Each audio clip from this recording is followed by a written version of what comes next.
E aí, galera, beleza? Aqui é o Theo. Mais uma vez vamos nos encontrando aqui para falar um pouquinho de Java e de First Tech Challenge.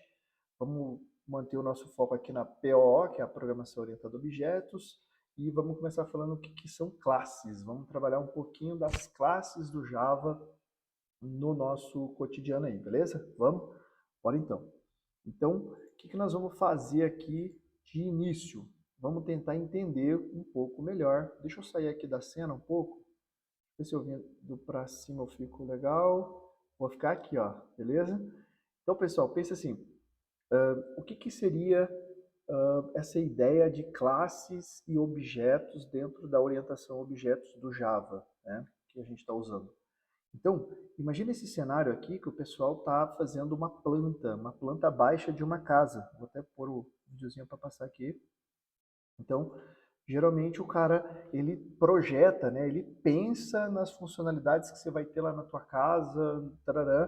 Nós estamos fazendo o quê? Engenharia de software. Então, nós somos um engenheiro muito parecido com o engenheiro que fabrica casas, né? Aquele cara que pensa como que vai ser, qual que vai ser a largura, qual que vai ser o lugar, qual que vai ser a descaída. Então, ele vai levar todas essas características em consideração para que depois essa planta, esse projeto, seja possível de ser utilizado na construção de fato ali de uma casa, que seria o objeto. Então, nós temos a classe e essa classe vai originar objetos. Então, como que eu coloquei aqui um exemplo para vocês entenderem melhor? Quando a gente cria a class, nós estamos definindo os parâmetros da nossa classe, né, do nosso objeto. Como que vai ser as características e os comportamentos que o nosso objeto pode ter. Então, essa informação ela vai ficar gravada no disco, tá? No disco rígido, no HD do seu computador, no seu SSD, por exemplo. Quando você usar o operador new, esse operador new, eu gosto de falar que ele é um pedreiro, né? Então, o pedreiro que vai pegar aquela planta e vai transformar ela no objeto que é a casa real que existe. E os objetos que existem no nosso computador são aqueles que estão na memória RAM, tá? Na memória secundária, perdão, né? Primária. Na memória primária aqui, ó, memória RAM, canto direito. Hoje tem aqui uma memória primária, do lado esquerdo uma memória secundária aqui, que é o HD. Então, quando a gente tem o dado e ele não está rodando, não está em execução, não existe, ele está no disco. Tá? Por exemplo, eu tenho uma música, ele está no disco, não está tocando, não tá apta para reproduzir o som. Mas quando a gente carrega ela, quando a gente dá aquele termo carregando, é quando a gente está instanciando, a gente está trazendo para a memória RAM. E quando está na memória RAM, aí sim a gente consegue executar. Então eu coloquei aqui um cenário em que a gente tem uma memória secundária armazenando a tua classe que você projetou. E quando a gente manda executar isso, o teu processador, né, ele vai, para poder conseguir comandar as coisas, a gente vai carregar isso aqui dessa unidade secundária para essa primária que é a memória RAM. E vai ser assim no seu robô. E depois o teu processador vai interpretar essas informações e vai executar os comandos que a gente determinou para aquele nosso objeto lá.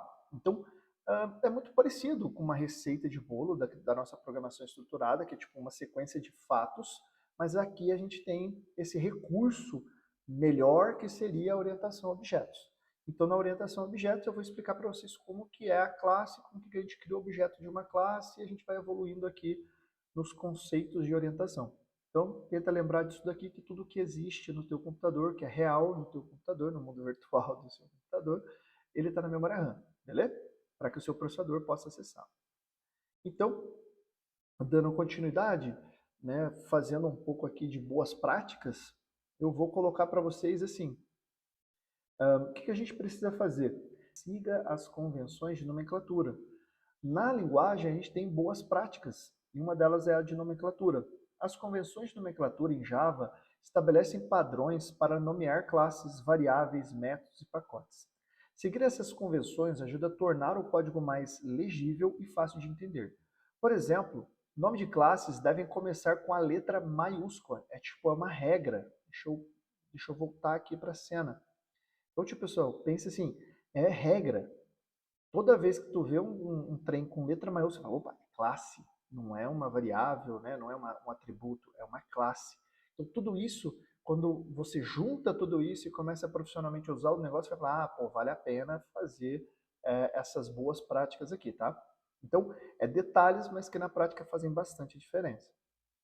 Quanto nomes de métodos devem começar com letra minúscula e seguir o padrão camel case. Então, daqui a pouco eu vou fazer algum código e eu mostro o camel case para vocês, que é quando a gente coloca, toda vez que for uma palavra composta, em vez de a gente usar o underline para separar, a gente usa uma letra maiúscula. Então fica tudo juntinho, só que as letras maiúsculas nas compostas vão representar a palavra composta. Use tipos de dados apropriados. Então, poxa, existem vários tipos de dados na nossa linguagem. Um desses tipos de dados ele é mais adequado para cada condição numérica, por exemplo, que você vai trabalhar. Tem um número pequeno, né? Sei lá, um byte e um big int, um big decimal ali, né? Ou um float, um double. Então, na hora de escolher o tipo de dado, é importante fazer o estudo de tipo de dados para que você possa escolher o tipo de dado mais adequado para o tamanho da informação que você vai armazenar, né? Com isso aumentando, ganhando desempenho lá no seu código e, por consequência, lá no teu robô, beleza? Evite a duplicação de código. Então, você deve evitar ao máximo ter códigos em duplicidade. Para isso, a gente tem técnicas, né? Uma dessas técnicas seria a de usar, por exemplo, métodos, classes, herança, polimorfismo. Então, a gente vai aprender essas paradas para que vocês realmente consigam otimizar a construção de código, tá? Então, super dica aí. Depois, use exceções para lidar com erros. Então, puxa, é muito comum dar erros em códigos. O duro é quando o código dá um erro e tu não sabe nem de onde está vindo o erro. Então, a gente vai trabalhar com os famosos try-catch para poder fazer com que os erros sejam erros que nós possamos encontrar com mais facilidade. Mantenha as classes e métodos pequenos e coesos. Ou seja, na hora de codificar, a gente fala que cada programa ele precisa ser super especialista. Então, ao invés de a gente fazer um programa que faz um monte de coisa de uma vez, a gente vai fazendo vários programas simples que resolvam um problema mais complexo. É a famosa frase dividir para conquistar. Então, a gente também coda fazendo assim. Super programas especialistas vão funcionar melhor do que programas genéricos. E, poxa, use comentários, né, galera? Comentar o teu código facilita demais esse trabalho em equipe e também o entendimento quando você vai dar manutenção no código. Quando você olha para o teu código, mesmo sendo você que construiu o código, geralmente você fica perdidão se você não fizer essa parte de documentação, tá bom? Teste o código regularmente, então não faça como muitos costumam e gostam de fazer, que é ficar codando, galera. Tipo assim, o cara coda pra caramba e depois de um tempão testa, mano. Eu sei que dá trabalho, principalmente quando tá no robô, mas essa é a melhor solução, esse é o jeito que funciona melhor. Então, você tem que pegar, escrever um pedacinho de código, testar, escrever mais outro pedacinho, testar. Vai testando o teu código. Existem técnicas para fazer esses testes automatizados, mas para nós, na robótica ali, a gente realmente precisa de bastante paciência e colaboração do time todo para conseguir fazer esses testes. E manter teu código limpo, ou seja, não fica deixando aquele monte de sujeira, códigos muito complexos ali que poderiam ser otimizados ou até mesmo variáveis com nomes tipo XY. Ah, o que era X mesmo? Entendeu? Então, use nomes que façam sentido dentro do seu contexto. Depois, se quiserem ver um pouco mais, tem um link aí para vocês poderem acessar, de onde eu tirei parte dessa informação aí que estou usando com vocês, beleza? Então, não sofra tanto e pratique essas boas práticas aí para que você possa ser um bom programador em Java e, por sua vez, um bom programador de FTC, tá bom? Deixa eu ir para o próximo. Aí, pessoal, deixa eu voltar aqui para baixo, ok. Então, ó, o que é uma classe? Então, pessoal, tenta guardar. Eu costumo pensar na classe como uma planta. Pensa numa planta de uma casa, aquela planta baixa de uma casa, para mim é uma definição, porque depois daquela planta, por meio do pedreiro, aquele exemplo que eu dei lá, a gente vai conseguir transformar aquilo em uma casa. Esse exemplo aqui, ó, deixa eu retornar aqui, ó. Ops. Este, ó.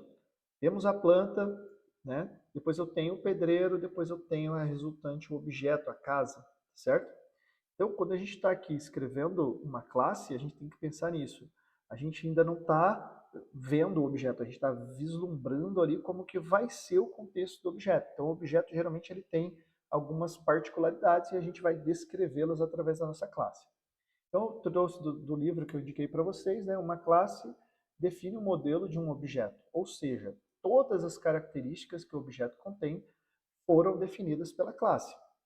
É importante considerar que uma classe não representa nenhum objeto em particular, pois ele é só o modelo. Então, poxa, de uma planta dá para fazer N casas. Só que se você não fizer nenhuma, aquela planta não tem nenhuma casa. Então, sempre há essa necessidade da instanciação mesmo, que é a criação, a construção do objeto lá na memória do computador para que exista o objeto, ok? Então aqui, ó, para vocês terem uma ideia, ó, a gente vai fazer, eu vou codar daqui a pouco, mas a gente tem aqui uma classe, ó, public, class e o nome da classe. Detalhes importantes aqui são o nome que está aqui, ó, da classe, uma classe.java, tem que ser o mesmo nome que está aqui. E observe que aqui, ó, eu usei o U maiúsculo no início. Como eu formei uma palavra composta, eu não usei aquele padrão do underline, e sim o padrão camel case, né, que seria a corcunda lá do camelo. Então, uma letra está caixa alta, próxima, para juntar as duas, a próxima, a primeira palavra vem com caixa alta, beleza? Então, essa aqui é a sintaxe básica da criação de uma classe. Daqui a pouco eu crio uma com algumas coisas para dar o exemplo mais completo. Para a gente entender, a gente precisa também saber o que é o objeto. Então, vamos à definição dos objetos. O que é objeto? Um objeto. Uma entidade que possui estado, tá? Uma entidade, alguma coisa que, então, teoricamente existe, né? No mundo virtual do nosso computador, ela existe, e ela possui um estado e um comportamento. Então, como é que funciona isso? Ela é conhecida como objeto, a gente chama de objeto dentro da linguagem de programação. E, por exemplo, a gente pode colocar aqui, né, cadeira, bicicleta, marcador, caneta, mesa, carro, tudo é objeto. Tá? Tudo dentro da nossa programação aqui vai se tornar um objeto. Pode ser física ou lógica. Exemplo aqui de não tangível ou lógico poderia ser um sistema bancário, né? Toda aquela estrutura de como a lógica funciona para a coisa funcionar. O que é o estado? Representa os dados, o valor do objeto como um todo. E lembra que agora, tipo, o objeto não é uma variável que tem um dado, ele tem tudo, tudo que tem no objeto. Ele pode ter cor, pode ter peso, pode ter comportamentos. Então a gente vai definir para ele atributos e características, os métodos. Então, tipo assim, um objeto pode ter cor, peso, e depois ele pode ter comportamentos, tipo levantar, sentar, por exemplo, virar, coisas do tipo. Então, esses comportamentos representam, né, as funcionalidades que o objeto tem, como, por exemplo, depositar, retirar, sacar o dinheiro, por exemplo, ou, se fosse pensando no nosso robô, o comportamento poderia ser virar para a direita, virar para a esquerda, acelerar, frear, beleza? E o que seria essa identidade, né? Uma identidade do objeto garante e é implementada por meio de um ID, de uma identificação que faça com que a gente possa, né, reconhecer aquele objeto em meio a outros objetos dentro do nosso contexto ali do código. Então, no nosso caso aqui, né, traz o termo JVM, que significa Java Virtual Machine, que é a máquina que interpreta os códigos Java, né? Então, tem um processo de compilação, né? E nesse processo ele transforma o teu código em bytecode e depois a JVM transforma isso em código de máquina mesmo, linguagem de máquina, para que o computador ou o teu robô, né, aquela teu heavy, possa interpretar. Então, tem aqui um outro link com mais informações sobre esse aspecto, é um curso legal também nesse canal aí. Então, pessoal, trazendo aqui um pouco para esse exemplo, né?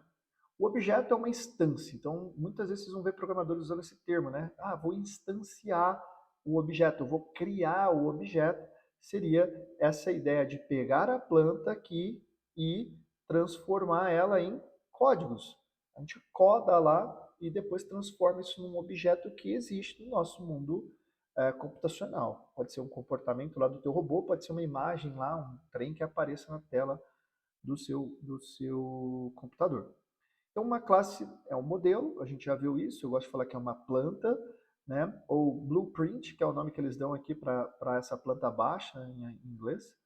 a partir do qual os objetos são criados. Portanto, um objeto nada mais é do que uma instância, né? Uma resultante de um objeto, de uma classe que foi, né, previamente construída pensando nesse objeto. Definição de objeto, então termos que a galera usa ali para se referir a um objeto. Um objeto é uma entidade do mundo real. Muita gente vai chamar de entidade. Ups. Um objeto é uma entidade de tempo de execução, ou seja, só existe enquanto o programa está na memória, em tempo de execução. É até um detalhe importante. Guarda isso, existe aquele tempo que nós estamos escrevendo as coisas no nosso programa, então não tem nada acontecendo ainda. Tá? Ele está lá naquela memória secundária. Então, é o tempo de construção, né? E existe o tempo de execução. É quando ele veio para a memória RAM e as coisas estão acontecendo, e aí sim, nesse tempo, muitas coisas podem acontecer. Por isso, pode ser que você não dê um erro antes de compilar o teu código, mas durante a execução ele dá problema. Por quê? Porque não era um erro lógico, e sim um erro sintático, né? E sim um erro lógico da sua ideia. O objeto é uma entidade e possui estado e comportamento. O objeto é uma instância de uma classe. Gosto bastante dessa última aí, beleza? Então, como é que faz para criar um objeto? Dado que a gente tem uma classe, daqui a pouco eu vou fazer ela completinha, vou até falar um pouquinho de construtor nesse momento. Eu tenho aqui um objeto. Então, eu tinha uma classe, eu criei uma segunda classe com o nome de um objeto. Essa classe aqui em Java puro é um JavaScript, no caso, né? É uma classe que executa, é uma que tem um método principal chamado main. E aí eu fiz o quê? Olha como é que faz para criar o objeto. Olha para a linha 7. Uma classe. Então, eu trouxe o nome da classe que vai trazer o objeto. Então, ela vem antes, é como se fosse definindo o tipo da variável. Depois eu dou um nome para o objeto. Então, esse seria a identificação do teu objeto. Tu vai lá e escolhe um nome para o teu objeto a gosto. Depois a gente usa o operador new, que eu já falei que é tipo o pedreirão, que vai levantar a casa. A gente passa novamente o nome da classe aqui, beleza? E aí, nesse caso, eu passei dois valores, né? Passei um valor, né, um atributo, e depois eu passei um na outra, tá? Então eu criei dois objetos, veja, objeto 1 e objeto 2. Os mesmos objetos são oriundos da mesma classe, da classe uma classe. Porém, observa que um eu passei aqui dentro do parêntese, né, os parâmetros são branco e para o outro é azul. O que a gente vai ter aqui? Dois objetos que têm valores, né, características diferentes. Né? Então, os atributos, no caso de cor do meu objeto, um é um objeto 1 de cor branca e o outro é o objeto 2 de cor azul. Mas os dois objetos foram construídos a partir de uma mesma planta. Como se eu pegasse uma planta de uma casa e construísse duas casas iguaizinhas, só que uma é branca e outra é azul. Isso facilita com que eu possa economizar muitas linhas de código, não tendo que descrever duas vezes o mesmo objeto, apenas mudando um atributo cor. E aí depois eu fiz aqui um print para mostrar para vocês, né? Mandei na tela que está aqui embaixo a resultante, o que acontecer. Né? Os objetos são frutos de uma mesma classe, acabei de explicar, né? Porém tem cores diferentes. Então o objeto 1 tem cor, daí eu mandei ele mostrar a cor para vocês, então eu usei o método, né, o comportamento, método getCor, pegar a cor. Depois eu fiz a junção, né, fiz a concatenação do texto. O objeto tem cor, a cor que foi definida na sua criação. Então apareceu lá aqui embaixo, o objeto 1 tem cor branco, que foi definido na sua criação. O objeto 2 tem cor azul, que foi definido na sua criação. Então, como que eu faço para ficar bom nesse negócio aqui, né? Que é o próximo ponto, né? Que seria testar os seus conhecimentos, comprometer-se com os resultados. E como é que eu faço isso? Tu faz isso fazendo exercício, testando, né? Testando seus conhecimentos. Coloquei o link do W3 School, que é nosso material de referência. E eu gostaria muito que vocês fizessem, né? Lá no W3 School tem uma lista de exercícios para serem executados. Então a gente vai fazer essa lista de exercícios. Vamos fazer aqui uma prática disso aqui. Então, vou abrir aqui o meu Eclipse, tá? Estou com o Eclipse aberto aqui agora. O que eu vou fazer? Eu vou abrir, vou criar um projeto novo e vou construir aqueles itens que eu dei exemplo ali para vocês verem rodando. Então, eu vou vir aqui, File, New Project, Java Project. Vou botar o nome dele aqui, ó, aula 2. Vou dar o Finish. Depois, dentro do aula 2, eu vou criar uma classe. E a classe era uma classe. Então, eu criei um objeto, uma classe nova, tá vendo? E usei o maiúsculo aqui, como as palavras seriam compostas, eu não escrevo assim a classe. E sim, eu coloco o C aqui maiúsculo, boa prática do Camel Case lá e tal. Dou Finish. Ah, esqueci de colocar o nome no package, mas não tem problema, né? Eu vou renomear ele aqui. Refactory, tá? Botão direito, Refactory Rename. Ele não tem a opção de Refactory Rename, então vamos criar o package. Botão direito, New Package, sei lá, aula 2. Pessoal, depois a gente fala um pouco de package e aí eu explico um pouco melhor para que serve de fato esses packages. Vou mudar ele aqui, ó. Vou deletar esse. No nosso caso da programação Então, para nós da programação de robôs, galera, a gente pode, a gente acaba não usando isso, porque isso aqui tem uma certa finalidade na hora de publicar o código, na hora de colocar eles nos marketplaces da vida lá para vender o teu código. Então, na hora que eu for falar um pouco de pacote, de encapsulamento e tal, eu entro nesse ponto. Criar a classe, observe que a classe não tem nada, mas essa classe vai ser especial, tá bom? Essa classe, ela vai ter uma string aqui, que vai chamar cor. Então, a gente vai ter uma propriedade, uma característica do objeto que vai ser ele ter cor. E essa característica, ela, para funcionar, a gente tem que criar métodos para encapsular isso daí, para poder ter um acesso de forma mais correta. Chama-se setters and getters.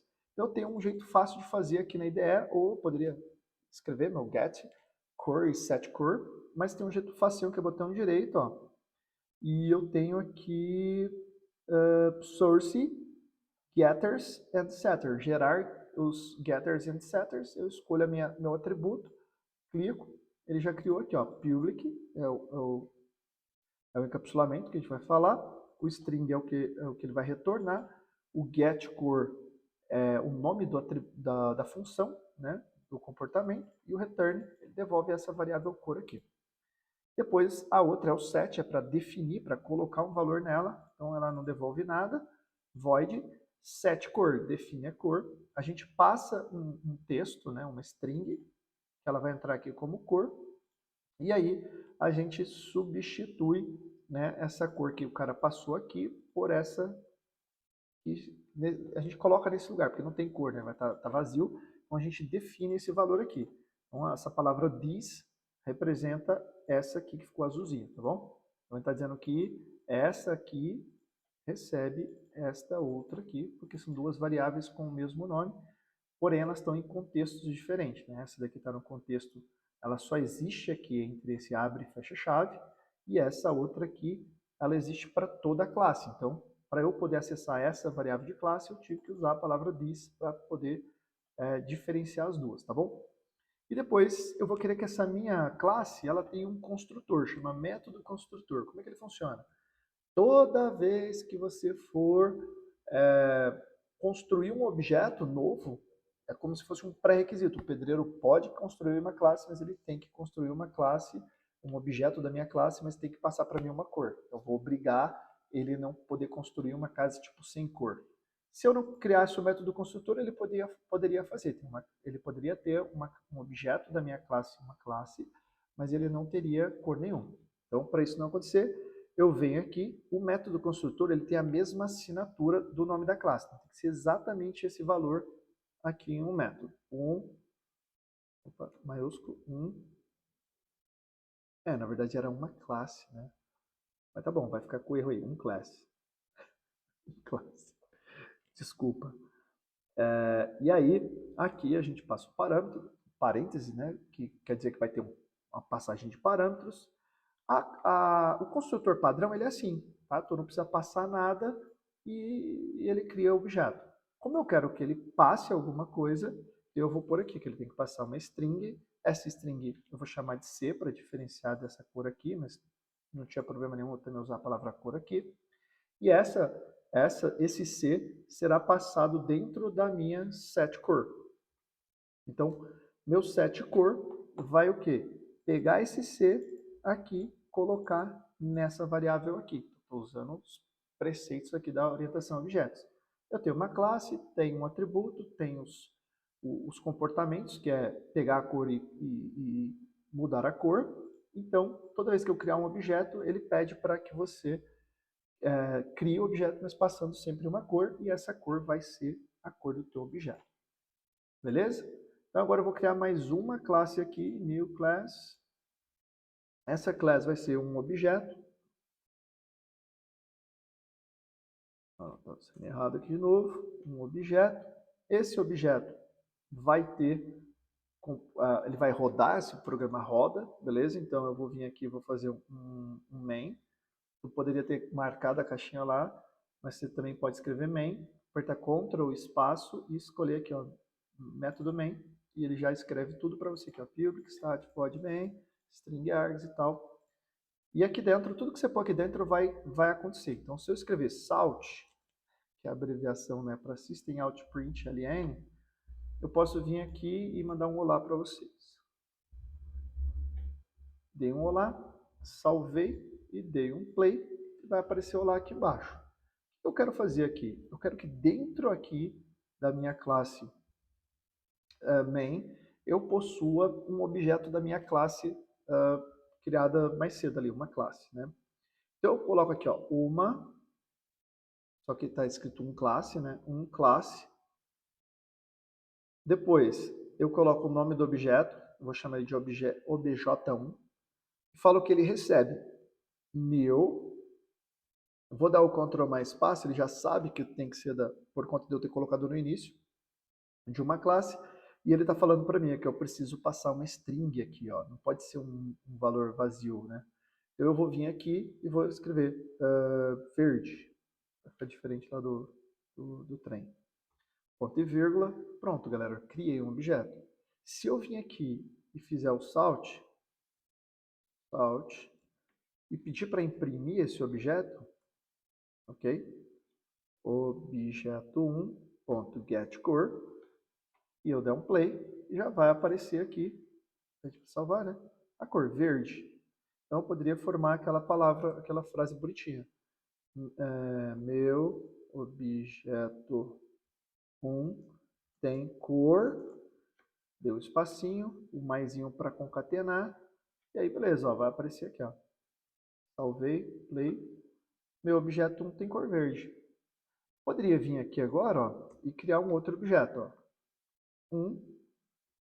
Uma classe objeto 2 recebe new, Ctrl mais espaço, e agora eu vou falar que ele é amarelo, beleza? Então, tenho agora o objeto verde, objeto 1 e o objeto 2. Um é verde, o outro é amarelo. Então eu vou vir aqui, vou quebrar a linha aqui para ficar legal, e vou pedir para imprimir o segundo objeto. Meu objeto 2 tem cor, ok? Ó, objeto 2 tem cor. Que cor? Pega a cor dele lá para a gente ver. Então, salvo e dou um play. Um tem cor verde e o outro tem amarelo. E observe que os objetos eles têm cores diferentes, eles estão esses atributos, né, que são essas variáveis, elas têm valores diferentes e elas não se conectam, elas são objetos diferentes. Por exemplo, se eu vier aqui, ó, objeto 1.set cor, e agora eu vou mudar a cor dele para preto, tá? Então, eu vou até mudar depois, ó. Vou fazer assim. Depois que eu imprimir a primeira vez, depois de criar os objetos, eu vou e faço a impressão. Depois eu pego o objeto 1 e mudo ele para preto.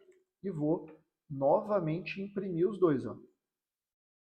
Quando eu faço isso, o que vai acontecer aqui, galera?